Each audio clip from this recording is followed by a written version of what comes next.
Buenos días, Lick. Buenos días a todos. Buenos días, Sara, ¿cómo está? Bien, gracias a Dios. Qué bueno, me alegra.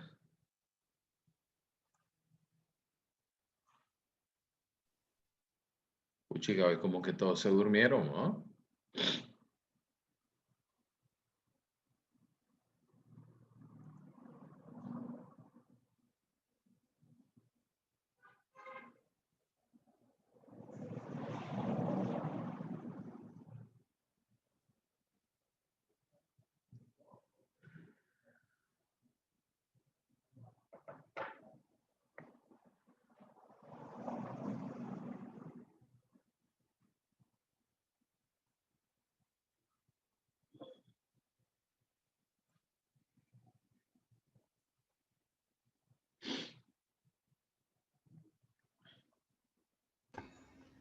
Lick, Dígame.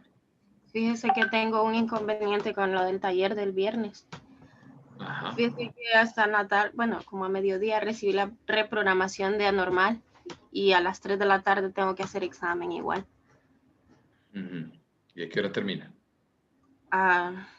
Creo como a las 3:40 por ahí. Conéctese en cuanto termine.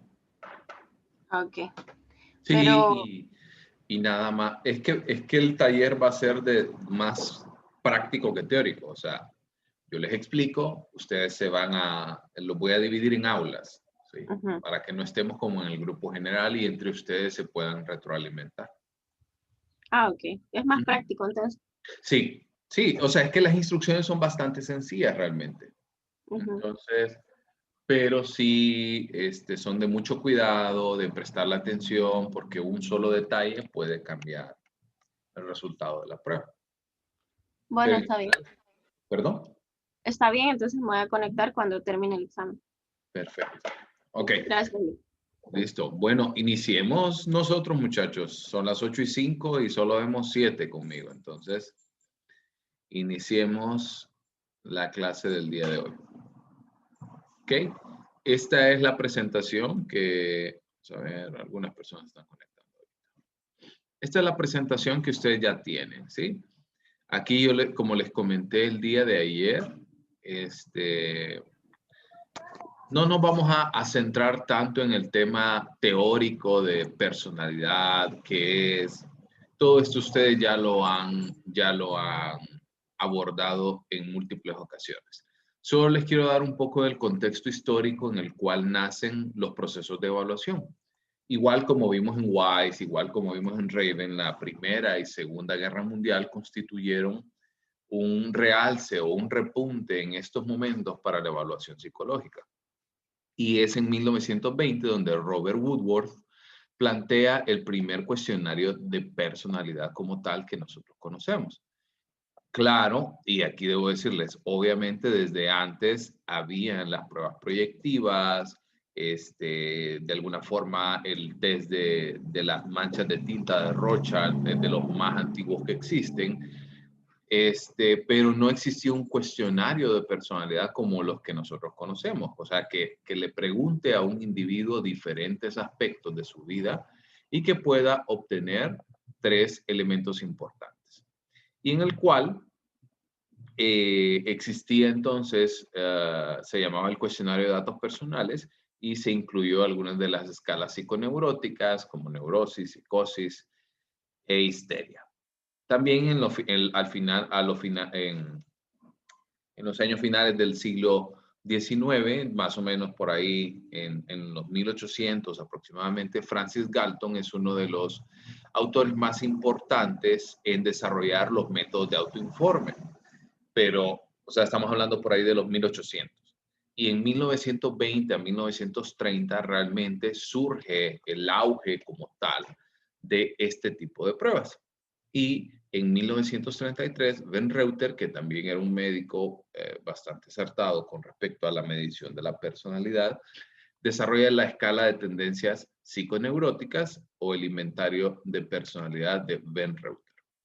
Ahora, una de las grandes diferencias que ustedes están encontrando, creo que ustedes ahorita están llevando psicodiagnóstico 1 también, o ya la llevaron. Una de las grandes diferencias que nosotros podemos tener es que existen dos tipos de pruebas. Las pruebas estructuradas, ¿sí? O las pruebas objetivas y las pruebas subjetivas, como por ejemplo las pruebas de índole proyectivo, que depende mucho de la mirada del evaluador, depende mucho de la pericia del evaluador, depende mucho de su experiencia. A diferencia, realmente las pruebas estructuradas no dependen del evaluador, sino que son datos estructurados y datos que nosotros los vamos conociendo y que tienen un punto, un corte, una raíz importante. Y la prueba estructurada de la personalidad más conocida es la prueba que nosotros estamos viendo el día de hoy. Un poco de la ficha técnica, el nombre de la prueba es el Inventario Multifásico de la Personalidad de Minnesota, por sus siglas en inglés, Minnesota Multiphasic Personality Inventor. Los autores son Stark Hathaway y John McKinley. La administración, esta es una de las grandes ventajas de la administración, que puede ser tanto individual como colectivo. Y el tiempo, que dice que puede ir de 45 a 90 minutos. ¿Cuánto tiempo se tardaron en la autoevaluación? No es cierto, ¿no? Esa parte de la ficha técnica les miente. Y la aplicación es para individuos entre 18 y 84 años, ¿sí? Pero en vista de la necesidad que ha ido surgiendo con respecto a la evaluación de la personalidad, posteriormente se elaboró una escala de MMPI para adolescentes. Ustedes también lo pueden tener en cuenta. ¿Qué mide entonces? Las características de la personalidad, abarca desde signos clínicos, rasgos de retraimiento social, por ejemplo, mide elementos a nivel de su interacción, relaciones interpersonales, entre otras cosas. Ahora, ¿por qué ha sido de las pruebas más, no quisiera decir famosa, pero sí de las más útiles? Pues obviamente existen múltiples, o sea, muchísimas investigaciones que apuntan hacia el proceso de la validación en la prueba.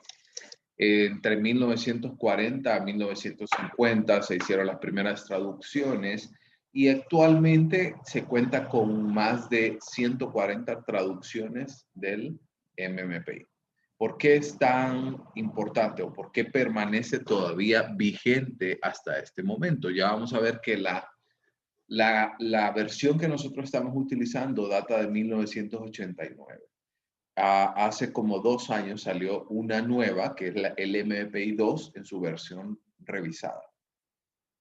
Entonces, ¿por qué todavía permanece una técnica que data de hace tanto tiempo?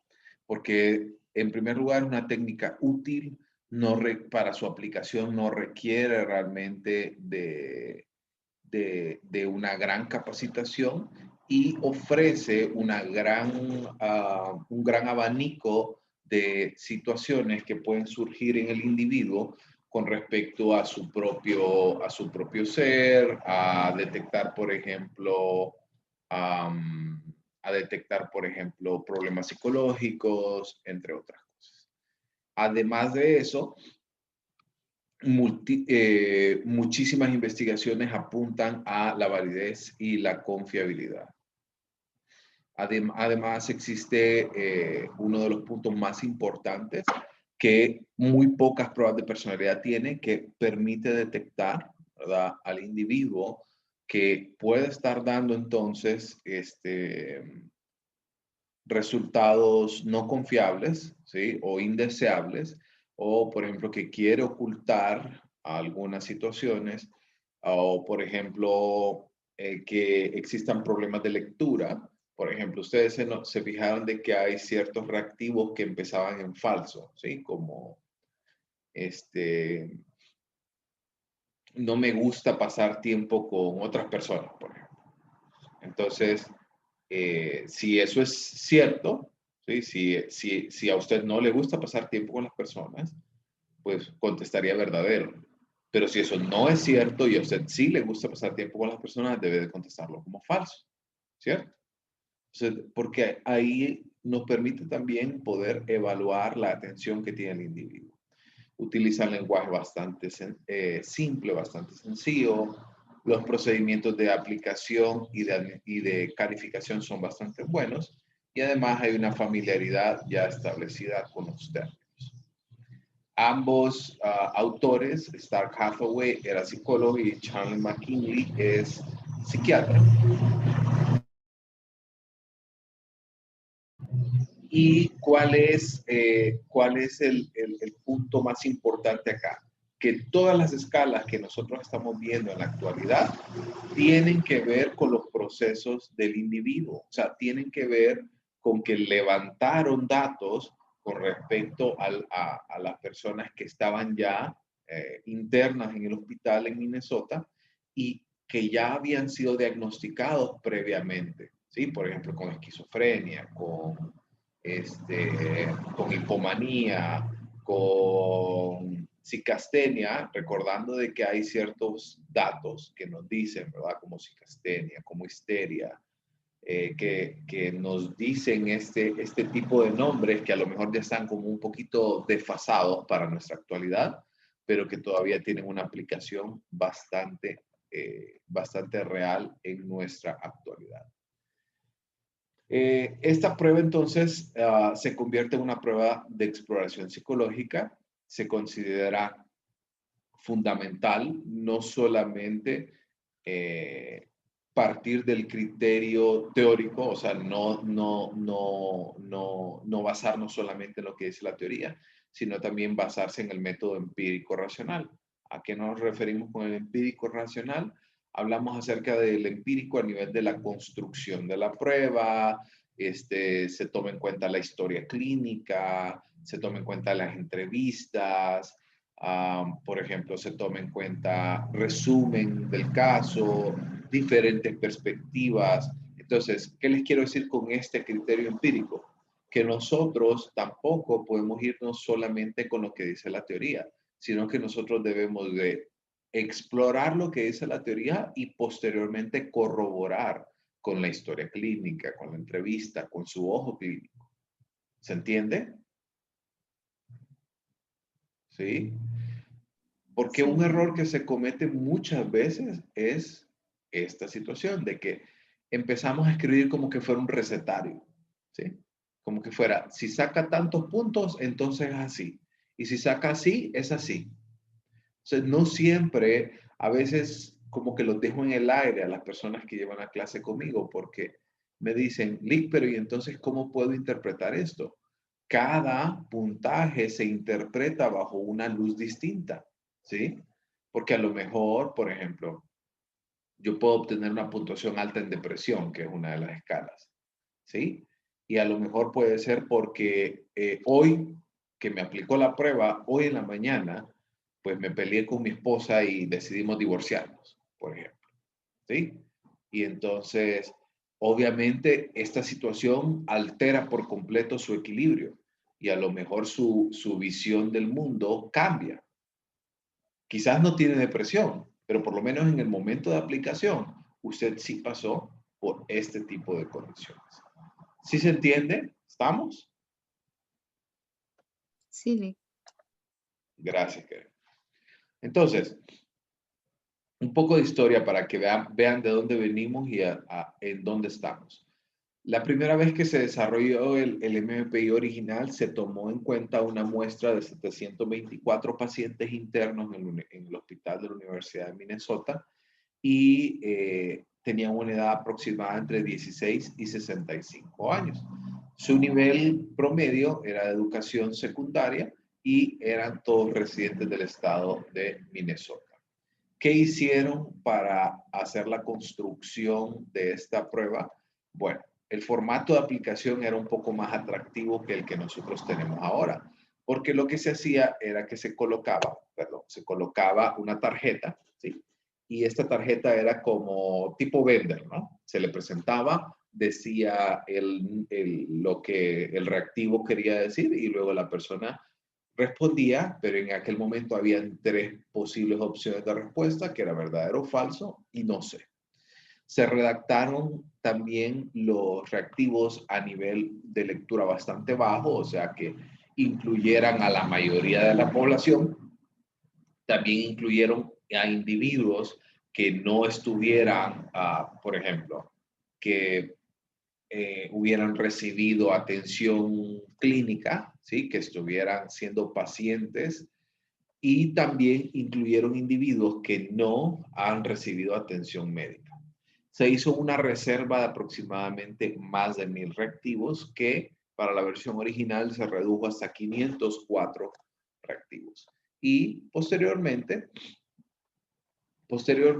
se realizaron revisiones de expedientes clínicos para determinar dónde se encontraba cada uno de los individuos. Y a partir de ello, se nace con 10 escalas clínicas, que la vamos a ir viendo de a poco.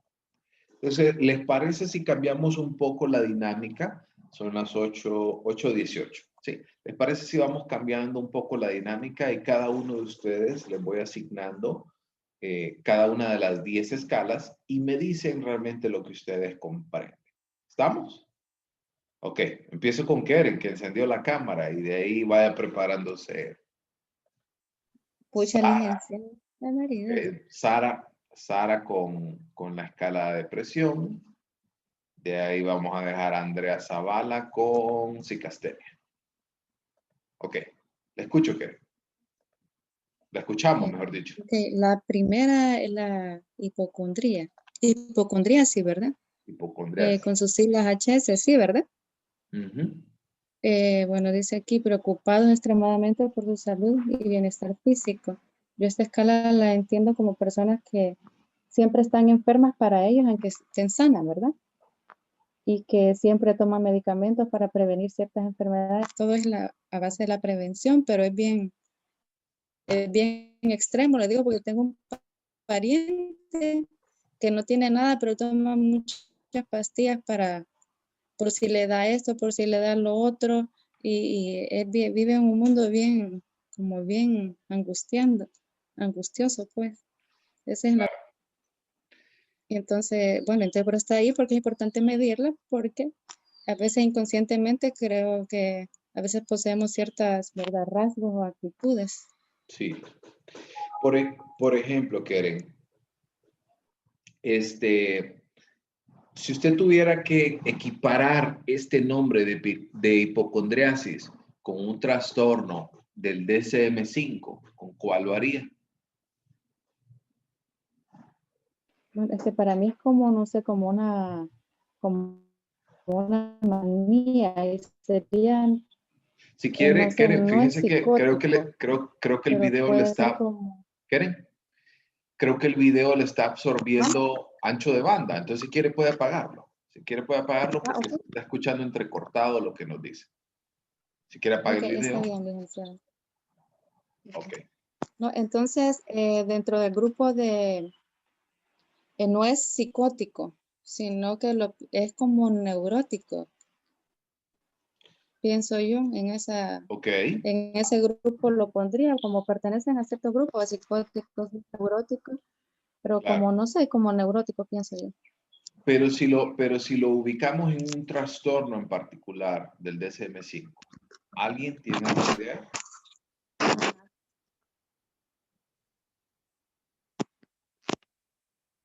Muchachos. Ok, voy nombrando. ¿Sí? ¿Qué opina Nicole Bustillo?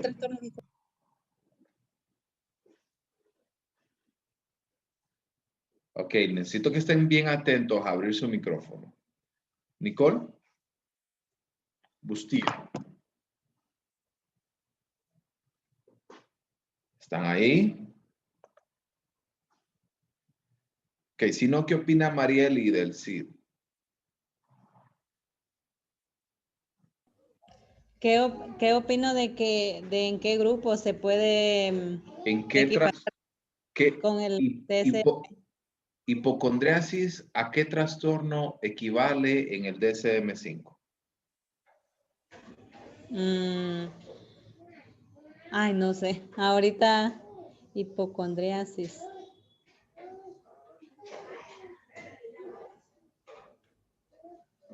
Vayan desempolvando su DSM, Licenciado, ¿sí?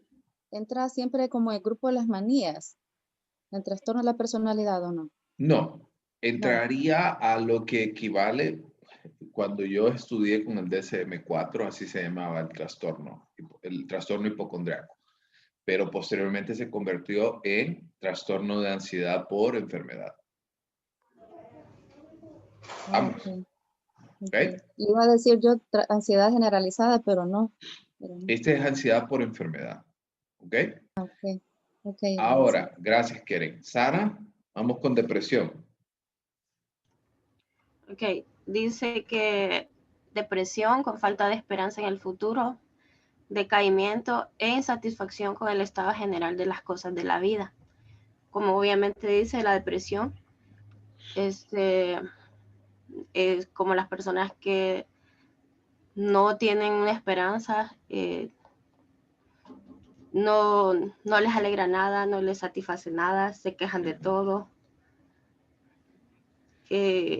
Con el trastorno que lo podría relacionar, podría ser con el trastorno de depresión mayor, Claro. porque dice con falta de esperanza, nada le alegra, pasa con depresión la mayor parte del día, todos los días. Claro. Y no solamente con el trastorno depresivo mayor, también recuerden que tenemos distimia, ¿sí? Que igual tiene la misma cantidad de sintomatología, solo que por un tiempo más perdurable. ¿Ok? Gracias, Sara. ¿A quién había colocado para el grupo 3, para cicastenia? Creo que había sido Claudia, ¿verdad?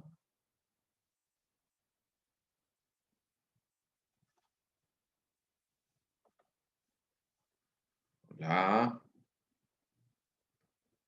Ok. Daniel Ordóñez, ¿está por ahí? Sí, Lee. Cuénteme, ¿qué opina acerca de esta tercera escala cicastenia? Es un trastorno conversivo, puedo leer en el manual. ¿Qué más?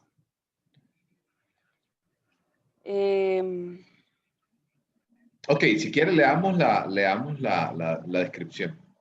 Sí, diferenciaba con dudas exageradas, Pacientes. obsesiones y Ok, fobias. perdón. PX es paciente y SS son sujetos. Ajá. Ok. Dudas exageradas, obsesiones y fobias. El pensamiento obsesivo acompañado de angustia y tensión. Claro. ¿Y con qué, si usted lo tuviera que buscar con un trastorno del DSM-5, con cuál utilizaría? Pensaría que es una ansiedad. Sí, está en rasgos generales, está dentro de los trastornos de ansiedad, pero aquí tenemos nombres, por ahí tenemos fobias, ¿sí? El trastorno fóbico. ¿Ok? Tenemos también pensamiento obsesivo, puede relacionarse también con síntomas del trastorno obsesivo compulsivo, así como trastorno obsesivo compulsivo de la personalidad. ¿Ok? ¿Estamos? Perfecto. Esas fueron las tres, gracias Daniela. Esas fueron las tres primeras escalas. A partir de estas tres primeras escalas surgen los diferentes elementos de las 7 restantes. Entonces vamos a ver. ¿Está por ahí Fanny? Fanny Chacón. Sí. Cuéntenos acerca ahora de histeria y de histeria conversiva. ¿Sí? Sujeto, dijo.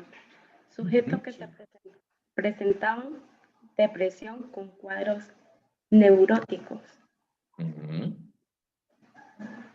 Ok. Creo que es una enfermedad así como que algo nerviosa. Recordemos que la depresión es aquello que nos limita a lo que verdaderamente somos.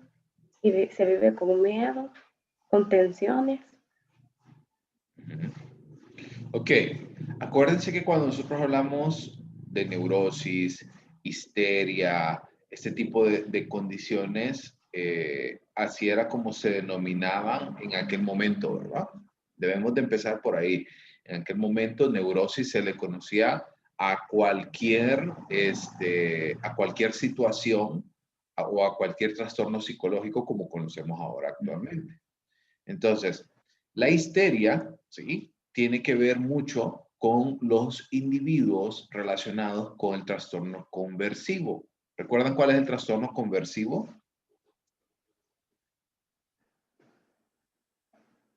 ¿Ustedes vieron la serie de Freud? La de Netflix. No le.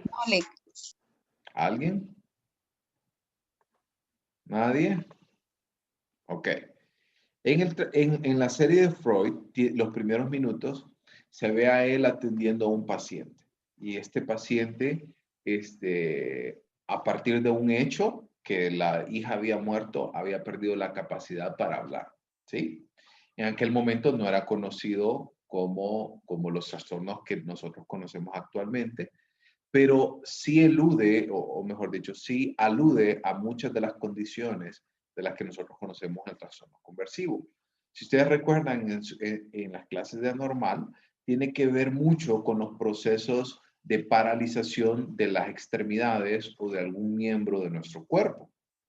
¿Sí?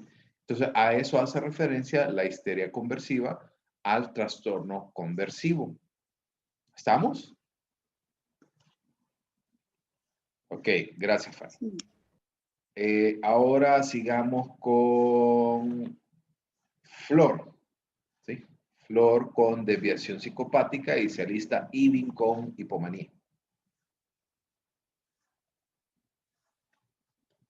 Flor.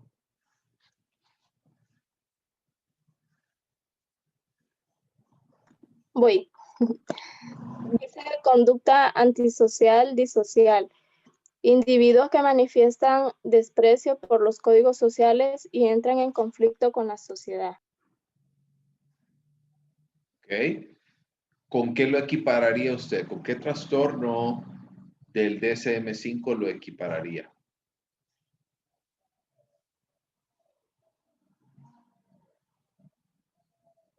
Flor.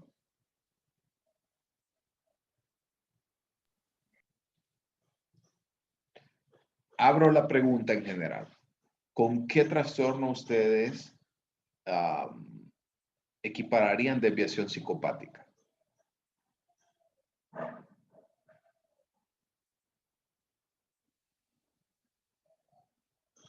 Chavos, despierten. Con los de personalidad. Ajá, específicamente ¿con cuál? Licenciado, ¿Sí?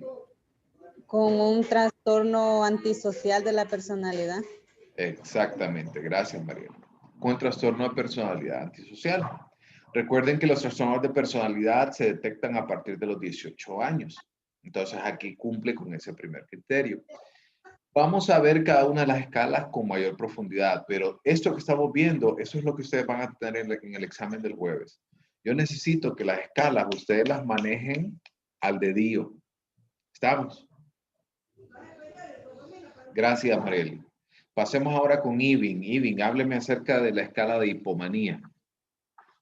Buen día. La hipomanía para evaluar grados leves de excitación, maníaco depresivo o hipomanía.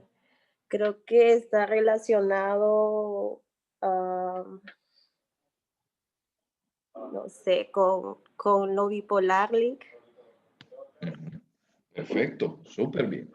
Pero específicamente con la parte maníaca, ¿sí? Si ustedes recuerdan, el trastorno bipolar tiene dos elementos. El episodio depresivo, ¿sí?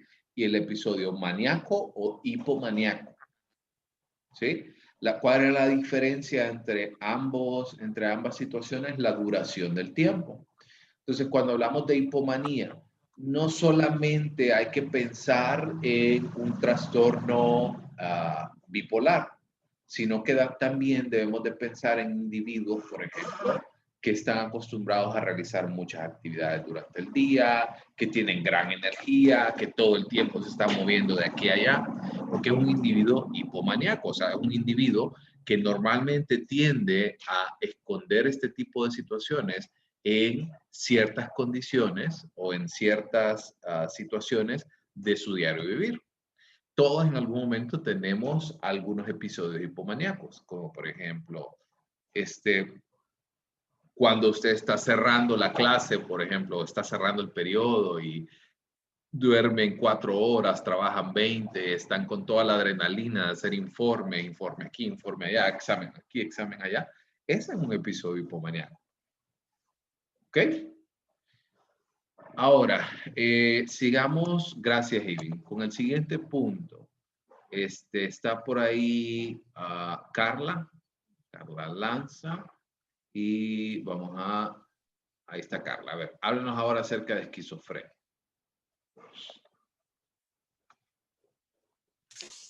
Buenos días, Lick. Buenos días, Carla. Dice que son sujetos con cuadros de esquizofrenia. Ajá. ¿Y qué recuerda de esquizofrenia usted? Pues lo que yo recuerdo de la esquizofrenia es que son personas como que empiezan a tener como alucinaciones. Tal vez pueden sentir también que sujetos los andan siguiendo. Creo que esa es una de las preguntas también que hay ahí en el MMPI. Sí.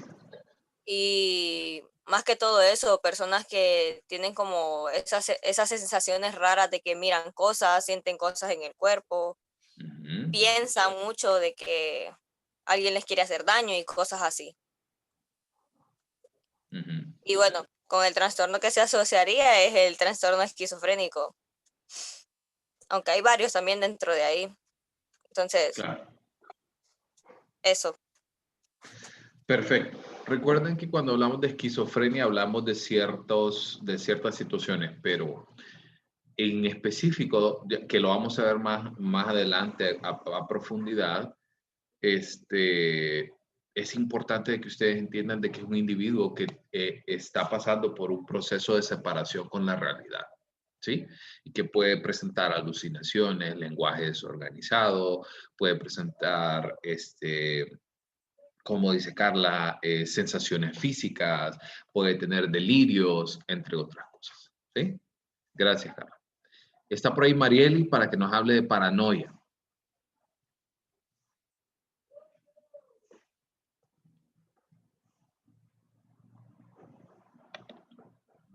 Hola. Sí, Lick, ahorita. A ver, Marieli. La paranoia con sentimientos de persecución, con megalomanía, delirio en grandeza. Ajá. ¿Con qué lo equipararía usted?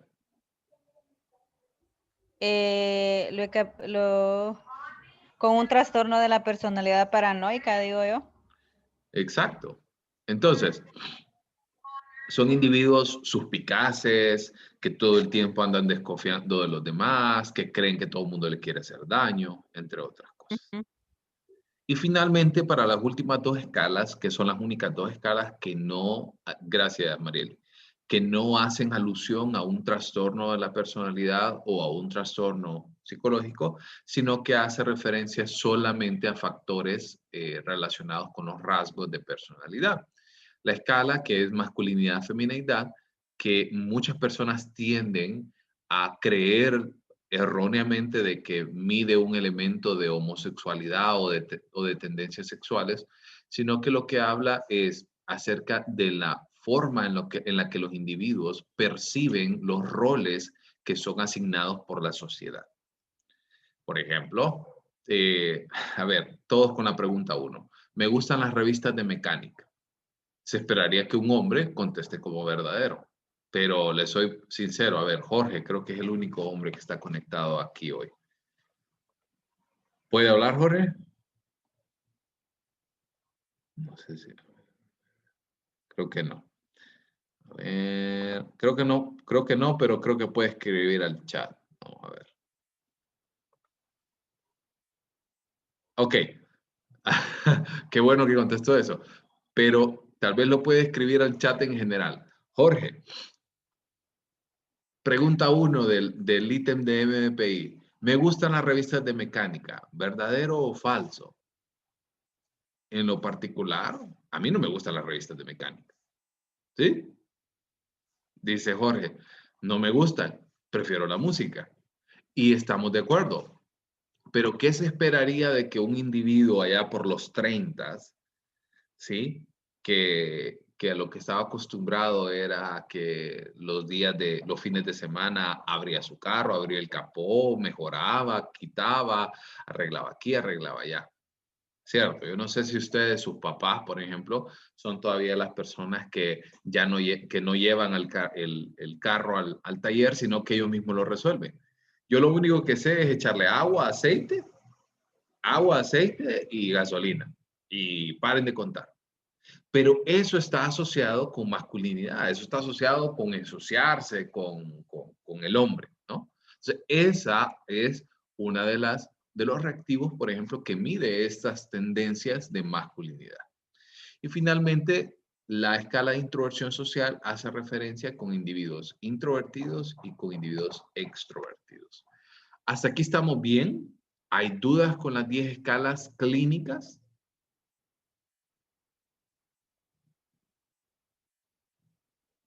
A ver, ¿dudas? ¿Todos claros? Todo claro. Sí, está bien. Ok, entonces, esto necesito que se lo aprendan también. Existen muchas de estas escalas que comparten ciertos reactivos, ¿sí?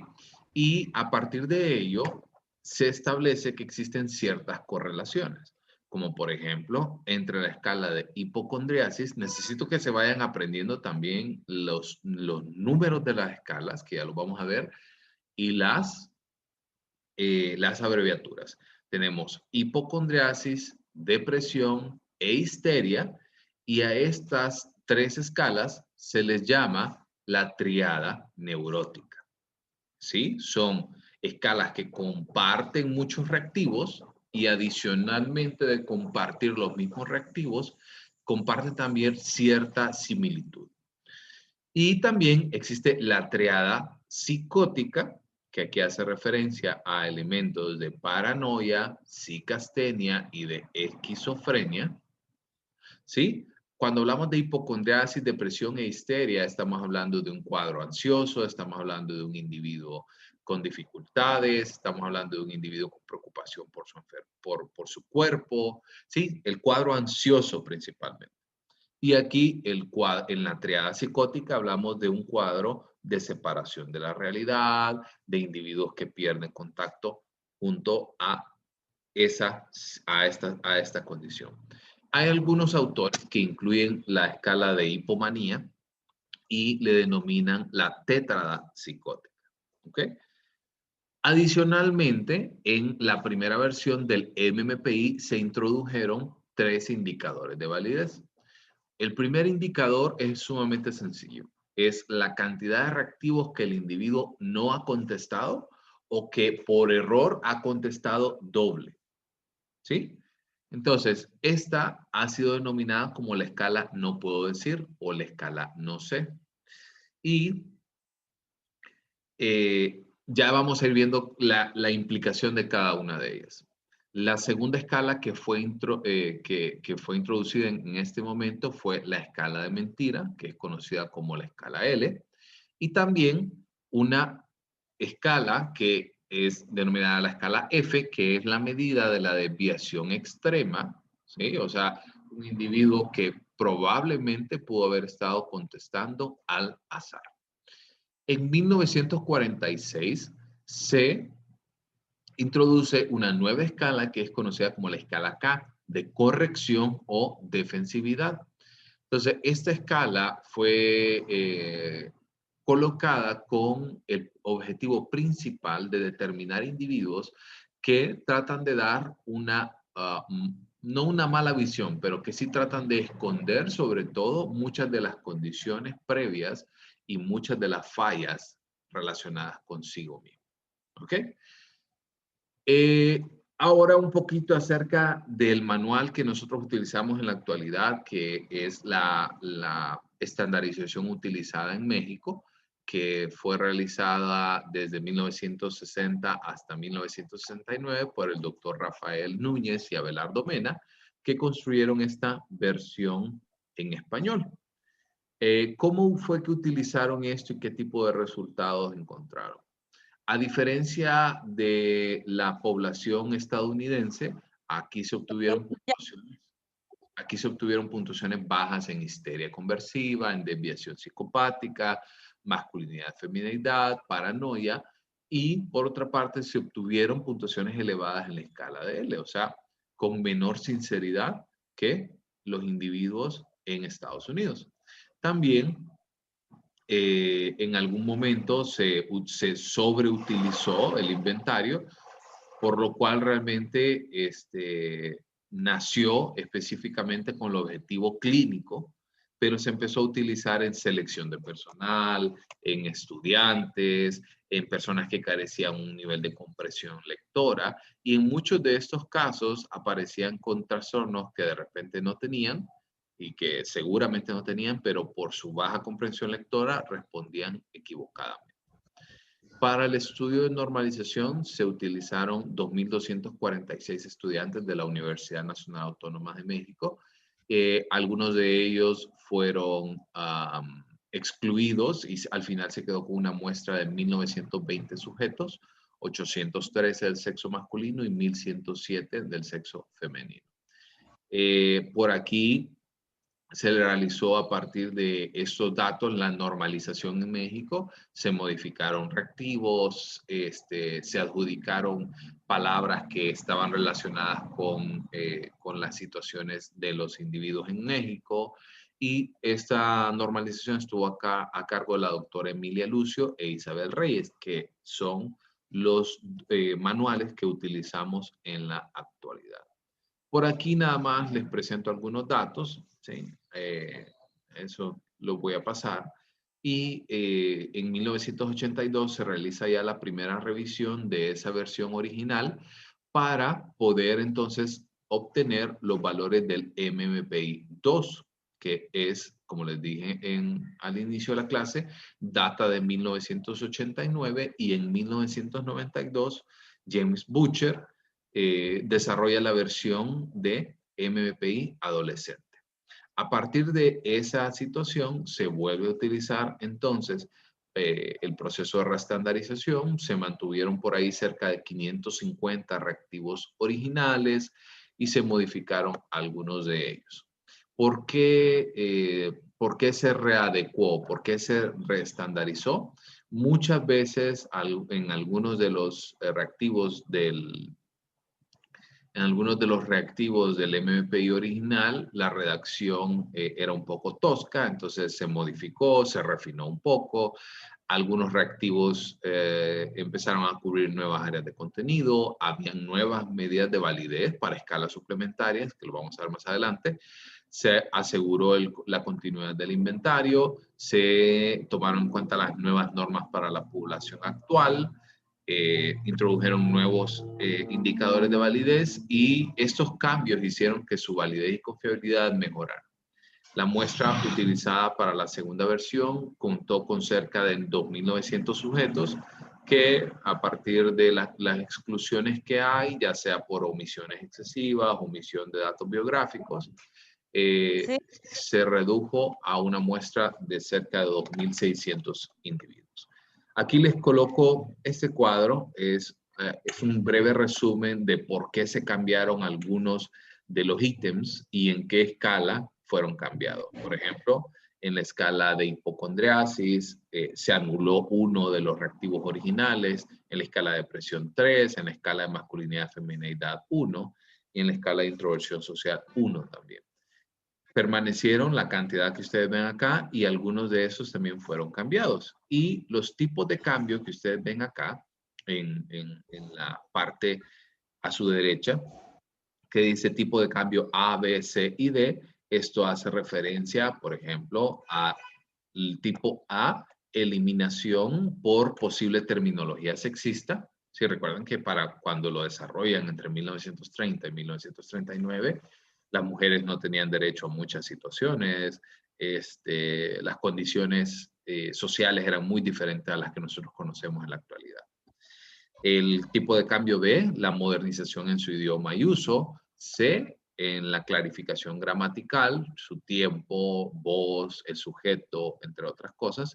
Y D, la simplificación, que lo que hizo fue entonces, en lugar de colocar individuos, por ejemplo, relacionados con el tipo de redacción en negativo, ¿sí? Como el no me gustan las revistas de mecánica o no me gusta pasar tiempo con mi familia, se redujeron la mayoría y pasaron a eso. Algunos de los cambios del MPI original al MPI 2, hubo la adición de un reactivo más, o sea, en lugar de 566, habían 567 reactivos, pero eso no quiere decir, sí, eso no quiere decir de que solo es que un reactivo se agregó. Hubo muchos cambios, como ustedes pueden ver en este cuadro resumen. En la versión original habían reactivos repetidos. Aquí no hay reactivos repetidos, pero sí hay reactivos que son contradictorios, que estoy seguro que ustedes lo notaron. Se eliminaron algunos reactivos debido a la obsolescencia, o sea que estaban obsoletos del lenguaje modernizado, por ahí de cerca del 14% de los reactivos. Habían algunos reactivos en el MPI original que ahí estaban y que no se utilizaban. Para esta prueba, para la segunda versión, se utilizan absolutamente todos. La corrección K se agrega a a 5 de las escalas clínicas que nosotros vamos a ver, y el rango de edad fue refinado, se amplió hasta los 84 años y se levantó hasta los 18 años, en lugar de la versión original que teníamos de 16 a 65 años. Esto debido a que apareció la versión adolescente. ¿Sí? Perdón. Y nos vamos a ir quedando por acá. ¿Sí? Esta es la estructura que nosotros vamos a ir viendo el día de mañana. Vamos a ver. Sí, esto lo vamos a terminar de ver el día de mañana. ¿Estamos todo bien hasta acá? Sí. ¿Dudas? ¿Todos claros? Ok. Entonces, para mañana, recuerden que mañana vamos a terminar de ver esta presentación y necesito que ustedes vayan. Ok.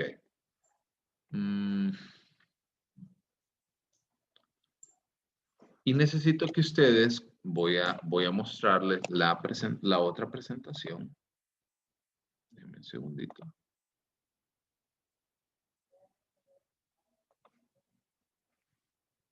Denme un segundito.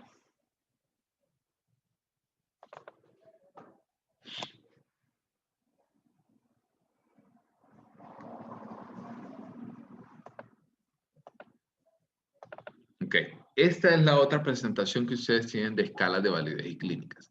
De esta presentación es donde viene la prueba, ¿sí?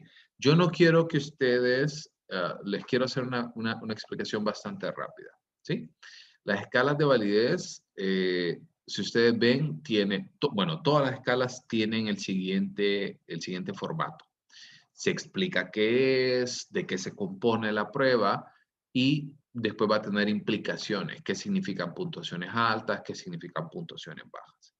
Entonces, para las escalas de validez, sí quiero que se aprendan, ¿sí? ¿Qué significa la escala y qué implican puntuaciones altas o puntuaciones bajas? ¿Ok?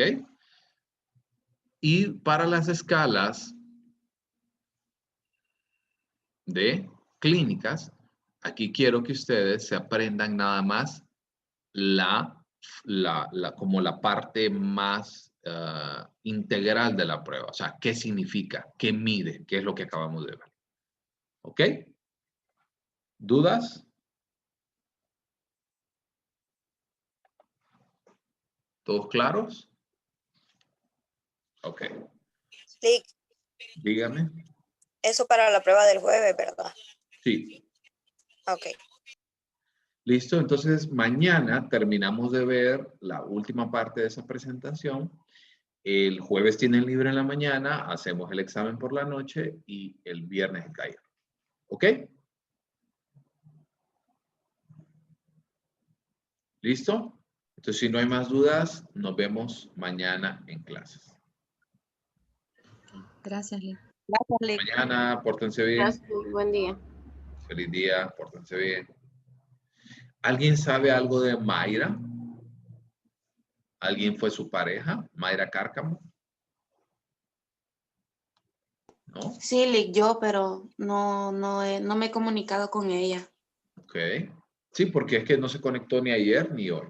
Pues no sé si está bien o qué pasa. Ella lleva psicodiagnóstico también conmigo, así que vamos a ver si se conecta ahorita a las 10. Gracias, Andrea. Nos vemos. Pórtense bien. Hasta mañana.